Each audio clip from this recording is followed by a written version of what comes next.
Kung balita, mga balitang dapat mong malaman ngayong umaga. GV Balita Express. GV Balita Express. Mga balitang kinalap ng buong puwersa ng GV 99.9 Batangas. GV Balita Express. GV Balita Express.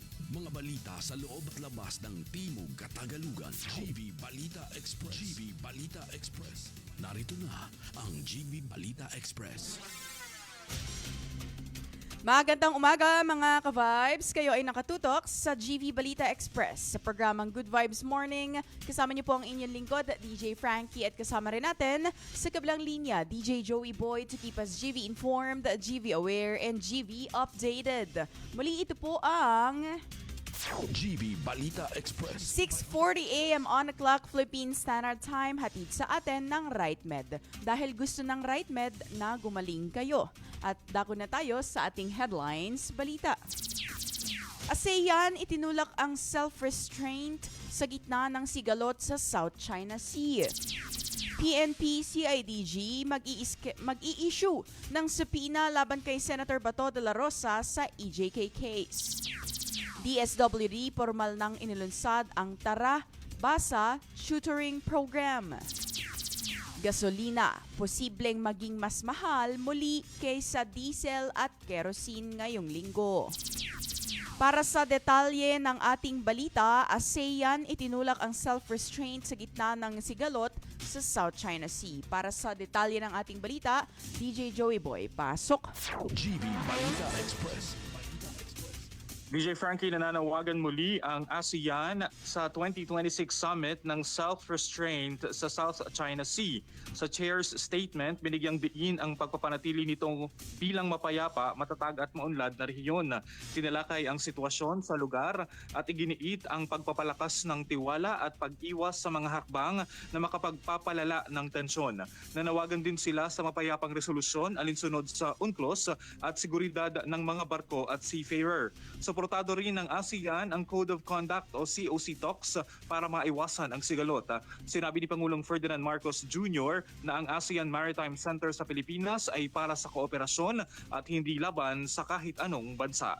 Para sa GV Balita Express, ito si DJ Joey Boy sa GV 99.9, Your Good Vibes. PNP CIDG mag-i-issue ng subpoena laban kay Senator Bato de la Rosa sa EJK case.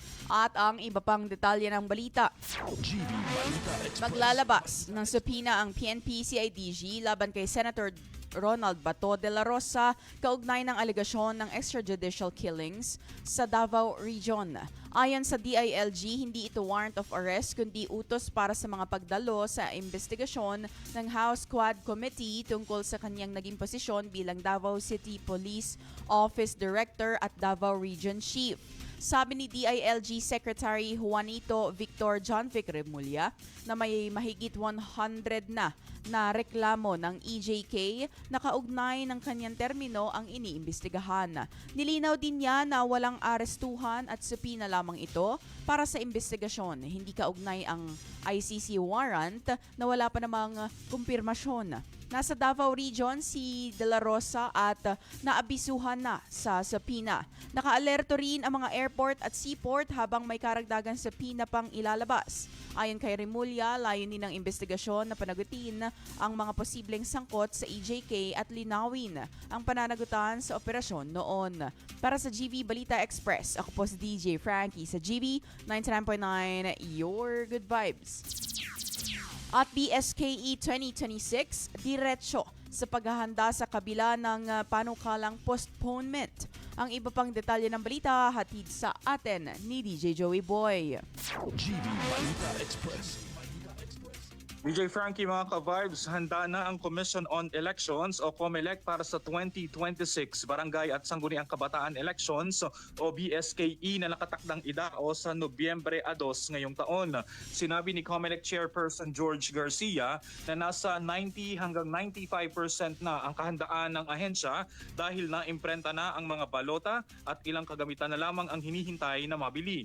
Sa kabila ng panukalang muling ipagpaliban ang Barangay at Sangguniang Kabataan Elections, panahon upang mailaan ang pondo sa energy crisis response ng gobyerno. Iginiit ni Garcia na mahalagang matuloy ang halalan upang mabigyan ng pagkakataon ng publiko na muling suportahan o palitan ang kanilang mga barangay officials. Samantala, nagpapatuloy ang voter registration hanggang Mayo 18 ngayong taon. Para sa GV Balita Express, ito si DJ Joey Boy sa GV 99.9, Your Good Vibes. At pangunahing krimen sa bansa patuloy ang pagbaba ayon sa PNP. Ang iba pang detalye ng balita. GV Balita Express. Nakapagtala ang Philippine National Police o PNP ng 12% na pagbaba sa mga pangunahing krimen sa bansa matapos ang paigtingin ang anti-criminality operation sa mga high-risk area. Batay sa datos ng PNP mula April 6 hanggang May 6, bumaba ng 2,684 ang kabuuang focus crime incidents mula sa dating mahigit 3,000 na cases. Pinakamalaki ang ibinaba ang rape cases na nasa 25.4% habang bumagsak din ng 24.3% ang mga kasong physical injuries. Bumaba rin ang homicide, murder, robbery at theft cases sa nasabing panahon. Ayon sa PNP, nakatulong ang mas pinaigting na police visibility at masusing investigasyon sa patuloy na pagbaba ng krimen at pagtaas ng crime clearance at solution efficiency rates. Para sa GV Balita Express, ako po si DJ Frankie sa GV 99.9, Your Good Vibes. At 2 tulak ng droga arestado sa bypass operation sa Batangas City. Para sa detalye ng balita, DJ Joey Boy, pasok. GV Balita Express. Naaresto sa isinagawang bypass operation sa Barangay Kuta, Batangas City ang dalawang hinihinalang tulak ng ilegal na droga na kinilalang sina alias Hener, 30 anyos at Aryan, 32 anyos. Nakumpiska mula sa mga sospek ang humigit kumulang 52 gramo ng hinihinalang shabu na tinatayang nagkakahalaga ng nasa 353,000 pesos. Pati na rin ang buy-bust money at budal money. Sa kasalukuyan, mahaharap ang dalawa sa kasong paglabag sa Comprehensive Dangerous Drugs Act of 2002 o RA 9165. Para sa GV Balita Express, ito si DJ Joey Boy sa GV 99.9, Your Good Vibes. Santa Rosa, Laguna, hinahanda ang mga ilog para sa paparating na tag-ulan. Para sa detalye ng balita, GV Balita Express. patuloy ang paglinis ng ilog sa Santa Rosa City, Laguna upang masiguro ang maayos na daloy ng tubig bago dumating ang tag-ulan. Layunin ng lokal na pamahalaan na mabawasan ang panganib ng pagbaha sa mga barangay sa pamamagitan ng regular na paglilinis. Samantala, pinapayuhan po ang publiko na itapon ng basura sa tamang tapunan at iwasang marilin ang drainage sa ilog o estero. Para sa GV Balita Express, ako po si DJ Frankie sa GV 99.9, Your Good Vibes. At DOH nagbigay ng babala sa mga tao hingil sa asthma ngayong tag-init. Ang iba pang detalye ng balita, ulat ni DJ Joey Boy.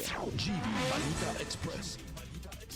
DJ Frankie, nagbigay nga ng babala ang Department of Health o DOH sa mga tao lalo na dito sa Calabarzon Region sa panahon ng tag-init noong Mayo 9 na maging maingat sa mabigat na usok at alikabok dahil maaari itong makapagpasimula at makapagpalala ng asthma o hika lalo na sa mga sensitibong individual at mayroong mga umiiral na problema sa paghinga.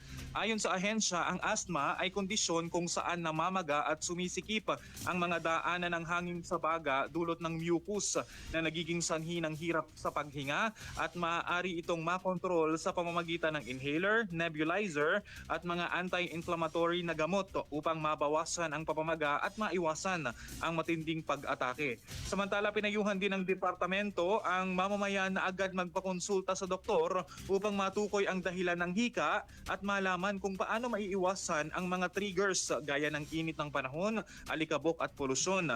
Dahil sa bawat pag-upo at pagsikip ng dibdib ngayong tag-init ay maaaring maapektuhan hindi lamang ang kalusugan pati na rin ang buhay ng isang tao.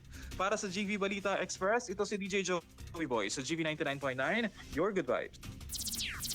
Gasolina posible maging mas mahal kesa diesel at kerosene ngayong linggo. Para sa detalye ng balita, GV Balita Express. Posibleng tumaas ng 1.60 pesos hanggang 1 peso and 70 centavos ang kada litro ng presyo ng gasolina ngayong linggo ayon sa Department of Energy. Samantala, inaasahang bababa naman hanggang 9 pesos kada litro ang diesel at 12 pesos kada litro ang kerosene. Ayon kay DOE Director Rino Abad, nananatiling mataas ang demand ng gasolina kaya patuloy ang paggalaw ng presyo nito. Bumaba naman ang diesel dahil humupa ang pangamba na sa supply kasunod ng positibong usapin sa peace talks ng US at Iran.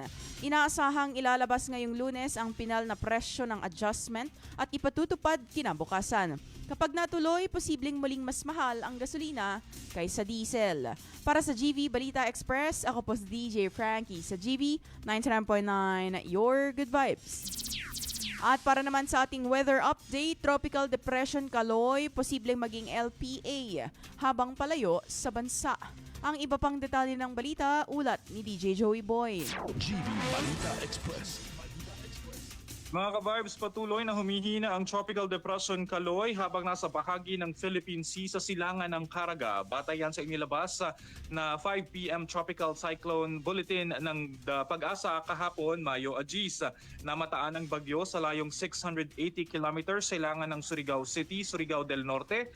Taglay ang lakas ng hanging aabot sa 45 kilometers per hour at pagbugsong nasa 55 kilometers per hour. Kumikilos ito pahilagang kanluran sa loob ng susunod na 12 oras habang nananatiling malayo sa kalupaan ng bansa. Ayon pa sa Pag-asa, inaasahan pang lalo itong hihin habang nasa karagatan at posible nang maging low pressure area ngayong araw. Para sa GV Balita Express, ito si DJ Joey Boy sa GV 99.9, Your Good Vibes. At para naman sa ating Good Vibes Balita, DSWD formal ng ilunsad ang Tara Basa tutoring program. Para sa detalye ng ating Good Vibes Balita, GV Balita Express. ang ibang noong araw ng Sabado, May 9, 2026 ay formal na pong inilunsad ang sa buong Calabarzon ang Tara Basa tutoring program ng Department of Social Welfare and Development Region 4A. Katuwang ang ilang lokal at state universities upang tulungang makahabol sa pag-aaral ang 3,855 incoming grade 2 learners na pinili ng kagawaran ng edukasyon dahil sa kahinaan sa pagbasa bago sa pagbubukas ng klase. Sa ilalim ng programa, kinuha nila ang mga college student bilang tutors na magsasanay at magtuturo sa mga bata sa loob ng 20 days upang mapalakas ang kanilang kakayahan sa pagbasa at mabigyan sila ng mas matibay na paghahanda sa paaralan. Ayon sa ahensya, layunin ng Tara Basa na mabawasan ang bilang ng mga batang hirap bumasa sa rehiyon at mabigyan sila ng pagkakataong makasabay sa pagkatuto habang ang mga kabataang tutors naman ay nagiging katuwang sa pagbangon ng edukasyon sa komunidad. Para sa GV Balita Express, ako po si DJ Frankie sa GV 99.9, Your Good Vibes. At yan ang kabuuan ng ating balita. 6:53 a.m. on the clock, Philippine Standard Time, hatid sa atin ng Lipa Medics Medical Center. Ang kanila lamang pong Facebook page ay Lipa Medics Medical Center, their Instagram at Lipa Medics Medical Center, and you may also check out their website lipamedics.com. Kayo ay nakatutok sa GV 99.9. Kami rin po ay merong online live stream na GV99-9.live at meron po doong live chat sa ibabang bahagi, and you may check us out and chat us with your song requests and GV shoutouts. Again, my name is DJ Frankie at kasama namin si DJ Joey Boy on the line, keeping us GV informed, GV aware, and GV updated. Muli, ito po ang GV Balita Express sa programang Good Vibes Morning at manatiling nakatutok sa the most influential Good Vibes radio station. This is GV 99.9, Your Good Vibes.